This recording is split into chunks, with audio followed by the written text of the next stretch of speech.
I'm continuing my series on solving some of the hardest mathematics exams from across the world, and today we're looking at the GaoKao exam. Let's dive straight into it.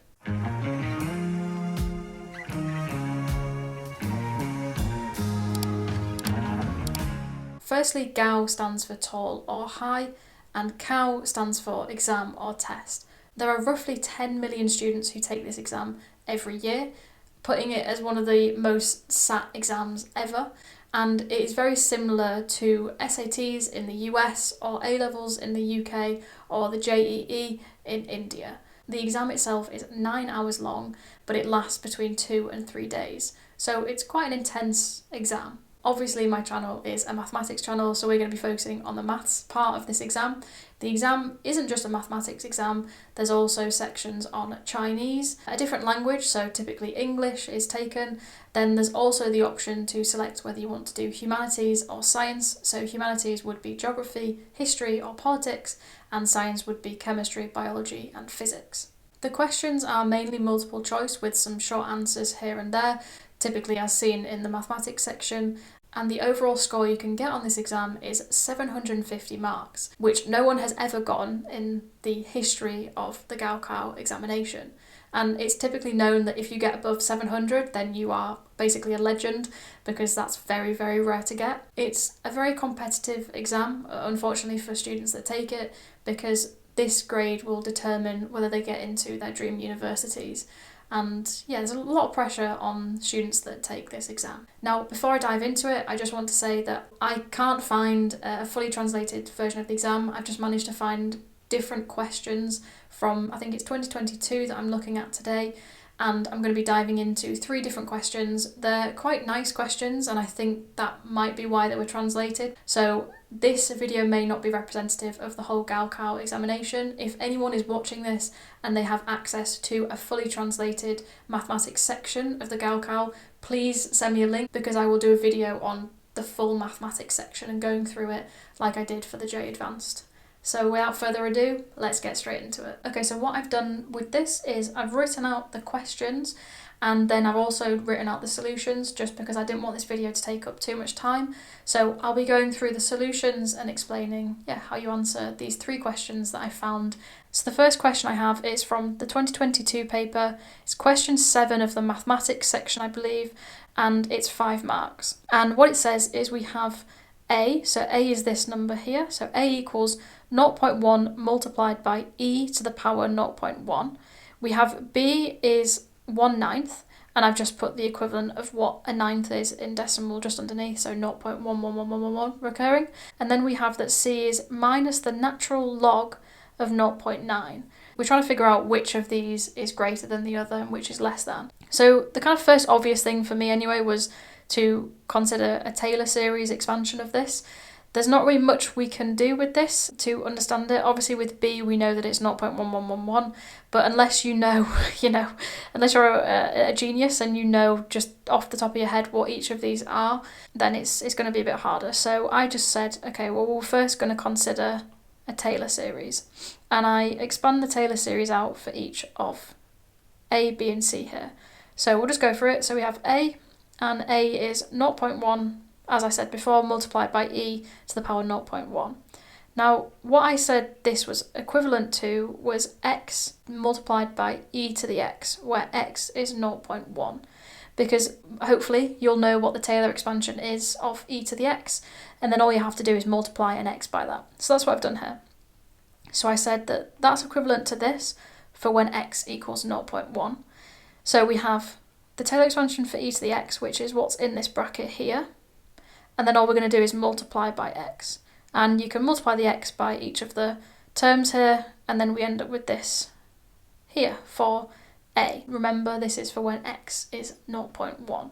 Now, we can do something similar with B by noting that B is 1/9. We can rewrite 1/9 as 0.1 divided by 0.9, which is what we have here.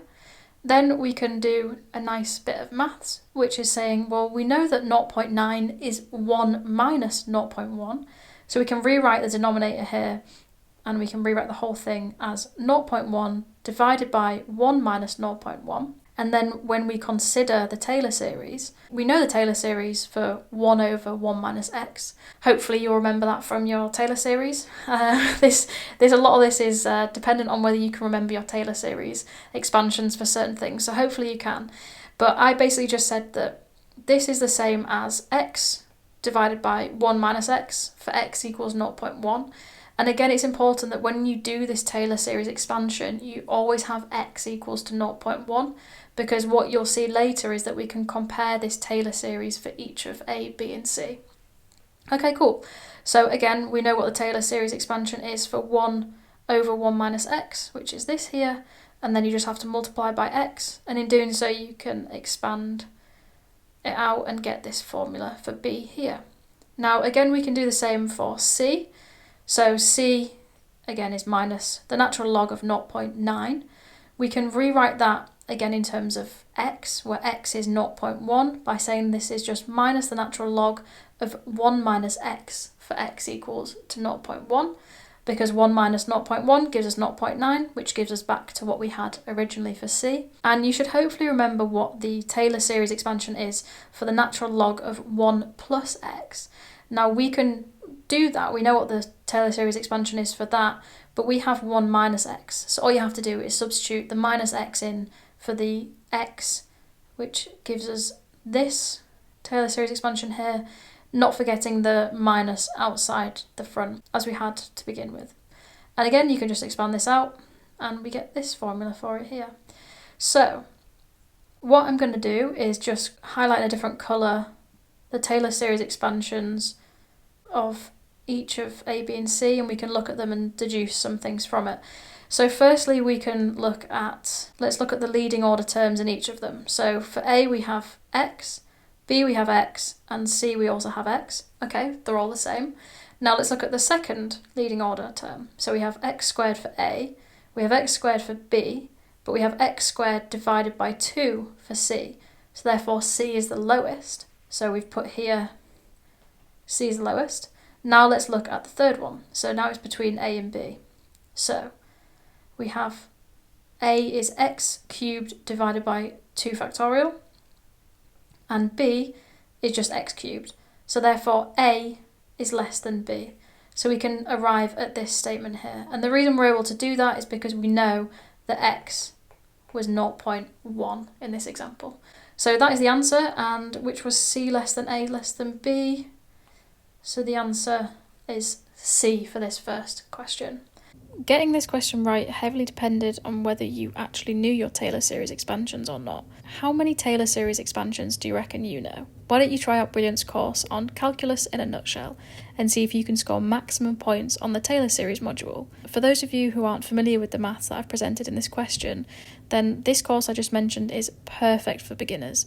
You'll get to learn all about calculus from the very beginning, starting at rates of change, derivatives, all the way up to limits and infinite sums. For those of you that don't know, Brilliant is a platform with thousands of modules in science, technology and mathematics. If you head to www.brilliant.org/EllieSlytome, then you'll get access to everything on their platform for free for a full 30 days. And you'll also get 20% off Brilliant's annual premium subscription. Awesome. Now we move on to the next one, which, probably about the same amount of work we have to do. This next one we have is from 2022 again, and it's question 15, and it's worth 5 marks again. So what it says is, if the curve y equals x plus a, all multiplied by e to the x, has 2 tangent lines that pass through 0, 0, what is the range of a? So we're going to try find the range of a in this. Okay, so the very first thing we can do is we can take what we had, so we have y equals this formula here. We could differentiate it, and hopefully you'll remember the way we differentiate this is we have 2 x's in here, so we just need to differentiate this, leave this alone, and then differentiate this and leave this alone, and in doing so we get this, so we get 1 multiplied by e to the x, which is this, then e to the x differentiated with that left alone gives you this, and we end up with this formula for the differential of dy by dx there. Now we're told that there are 2 tangent lines, so we can write the equation for a tangent, which is this here. We have m, and we can obtain m from this here. Now m is simply just this formula here, substituted for some point x0, y0. So we substitute that into there, which we see here. So m has been substituted there for what we had here. Amazing. And then what we can note is that the tangent is at x equals 0, y equals 0. Substituting that in, we get this form of the equation here. And then what we can do in terms of getting it in terms of x0 itself is note that y to begin with is given by this formula here. So when you have x0, y0, we just substitute x0, y0 into it and we get this formula here. And then we know what y0 is, we can substitute that into there and we arrive at this here. And then all you do is do some tidying up between there and we find this relation here. You might notice that this is a quadratic, so we can consider b squared minus 4ac, and substituting in the values for that, we end up with this relation here, which is a multiplied by a plus 4 is greater than 0, and that's because we want the solution to be real, we want the value to be real, not complex, and we end up with a is less than minus 4, or a is greater than 0. Awesome. Now we're going to move on to a little bit of statistics, and it's a really nice problem actually. So again, it's from the 2022 paper, question 5, so it's the earliest question out of the 3 I've just had, and it's again worth 5 marks. So it says, we pick 2 integer numbers at random from 2 to 8, inclusive, so 8 is included in that range. The probability that 2 numbers are co-prime is, and we need to deduce which it is. So the first thing I did was I wrote down the numbers 2 to 8, and then I just pointed at which of them were prime. So we know that 4 out of the 7 are all primes. So for those of you that don't know, 2 numbers are co-prime. It means that they don't share any common factor other than 1. So an example would be 2 and 3. They don't share any factor. Whereas 2 and 8, they do share a common factor. They share a common factor of 2 and 1. So that's what co-prime means. So firstly, what we can do is say, okay, well, if we have pairs, we're going to be taking pairs. We're going to be taking 2 numbers. How many possible pairs are there in this case? So all we do is we say, well, we know that there's 7 numbers altogether, and we're going to choose 2 of them. And when you do 7 choose 2, you get the number 21. So there are 21 possible pairs of each of these numbers here now. Okay, cool. So now we know how many pairs we can possibly choose from. How many of those pairs are co-prime? So again, you can just do brute force method for this.